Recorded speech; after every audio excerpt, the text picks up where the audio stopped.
नमस्कार दोस्तों। आज हम मुंडक उपनिषद से एक ऐसी कहानी सुनने जा रहे हैं जो आपका जीवन परिवर्तित कर सकती है। एक शांत से गांव में जो घने जंगलों और पहाड़ियों से घिरा था, एक किसान एक सुबह टहलने गया। चलते चलते उसने देखा कि एक तूफान से एक बड़े बाज का घोंसला जमीन पर गिरकर टूट चुका था। टूटे हुए तिनकों और पंखों के बीच एक अंडा सही सलामत पड़ा था। उस अंडे को देख किसान को दया आ गई और उसने उसे अपने घर ले जाने का फैसला किया। अपने खेत पर किसान ने अंडे को अपनी मुर्गी के घोंसले में रख दिया, जो पहले से ही अपने अंडों पर बैठी हुई थी। वह मुर्गी दयालु और माँ जैसी थी। उसने बिना किसी सवाल के अंडे को अपना लिया। समय बीता और अंडे एक एक करके फूटे, जिनमें वह बाज का अंडा भी शामिल था। घोंसले से एक छोटा सा नरम और प्यारा सा बाज का बच्चा निकला, जो चूजों के बीच में था। शुरुआत से ही उस बाज के बच्चे को लगा कि वह भी बस एक चूजा है। वह बाकी चूजों की तरह जमीन पर दाना चुगता, उनकी तरह कुकड़ू कूक करता। उसने दूसरे पक्षियों को ऊंचा उड़ते हुए देखा, लेकिन कभी यह नहीं सोचा कि वह भी ऐसा कर सकता है। हम मुर्गियां हैं, दूसरे चूजे उसे ऐसा कहते थे। हम जमीन पर रहते हैं। बाज के बच्चे ने यही समझा। साल बीत गए और वह बाज एक बड़ा पक्षी बन गया, जिसके पंख ताकतवर और आंखें तेज थी। लेकिन वह अब भी खुद को मुर्गी ही मानता था और उसी की तरह जमीन पर रहता था। वह भूल गया था कि वह तो आकाश का राजा बनने के लिए पैदा हुआ है। एक दिन एक साधु गांव से गुजरा और उस किसान के खेत पर आया। वहां के जानवरों को देखते हुए उसकी नज़र उस बाज पर पड़ी। उसने किसान से पूछा, इतना बड़ा पक्षी मुर्गी की तरह क्यों व्यवहार कर रहा है? किसान ने हंसते हुए बोला, अरे यह अब शक्तिशाली पक्षी नहीं है, यह तो बस मेरी मुर्गियों में से एक है।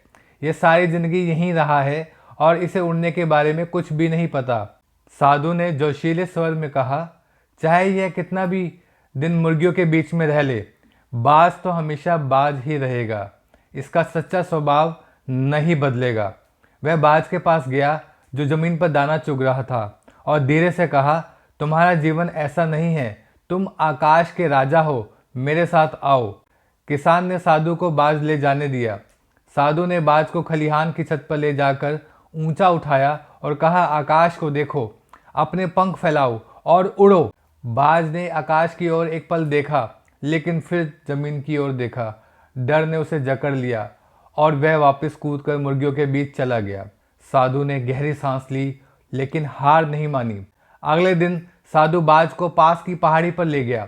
हवा हल्की हल्की बह रही थी और नीचे घाटी फैली हुई थी। साधु ने कहा, तुम जमीन के लिए नहीं बने हो, आकाश को देखो और खुद पर भरोसा करो। बाज ने पंख फड़फड़ाए, लेकिन उड़ान नहीं भरी। वह अब भी अपने सामर्थ्य को लेकर आशंकित था। तीसरे दिन साधु बाज को उस जगह के सबसे ऊंची पहाड़ी पर ले गया। वह चोटी बादलों के ऊपर थी और चारों ओर तेज हवा चल रही थी। बाज को अपने पास रखकर साधु ने धीरे से फुसफुसाया, तुम स्वतंत्र पैदा हुए हो, तुम जमीन के लिए नहीं हो, तुम एक बाज हो, ऊंचाई पर उड़ने के लिए जन्मे हो। इस बार बाज के भीतर कुछ जाग गया, एक भूली हुई याद। आकाश ने उसे बुलाया और हवा ने उसके पंखों को छुआ। धीरे धीरे उसने पंख फैलाए और पहली बार उन पंखों की ताकत को महसूस किया। एक जोरदार छलांग लगाकर बाज हवा में उड़ गया। पहले वह अनाड़ी ढंग से फड़फड़ाया, लेकिन जल्द ही उसने अपनी लय पकड़ ली। वह ऊंचाई पर चढ़ता गया। हवा उसे सहजता से उठाए हुए थी। नीचे की जमीन गायब हो गई और आकाश उसका घर बन गया। साधु ने मुस्कुराते हुए देखा कि बाज आकाश में गायब हो गया। वह बोला, आत्मा भी इस बाज के समान है। अज्ञानता से बंधी हुई यह अपने सच्चे स्वभाव को भूल जाती है, लेकिन जब जागृत होती है तो अपनी दिव्यता को याद करती है और स्वतंत्रता की ओर बढ़ती है। दोस्तों, यह कहानी मुंडक उपनिषद की शिक्षाओं को दर्शाती है। हमारी तरह यह बाज भी एक विकल्प रखता था। क्या हम उन्हीं सीमाओं में जकड़े रहेंगे जो हमें सिखाई गई है, या फिर अपनी आत्मा के सच्चे स्वभाव को जागृत करेंगे? उपनिषद हमें याद दिलाते हैं कि हम इस संसार की भूमिकाओं और संघर्षों से बंधे नहीं हैं।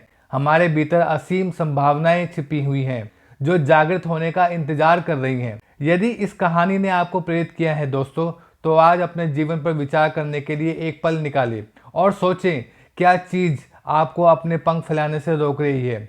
याद रखें, आप मुर्गी नहीं हैं, आप बाज हैं, ऊंचाई पर उठने और उड़ने के लिए जन्मे हैं। अगर आपको ये कहानी और इसका गहरा अर्थ पसंद आया हो दोस्तों, तो इसे लाइक ज़रूर करें और हमारे साथ जुड़े रहें। इसे उनके साथ भी ज़रूर शेयर करें जिन्हें अपनी ताकत और क्षमता की याद दिलाने की ज़रूरत हो सकती है।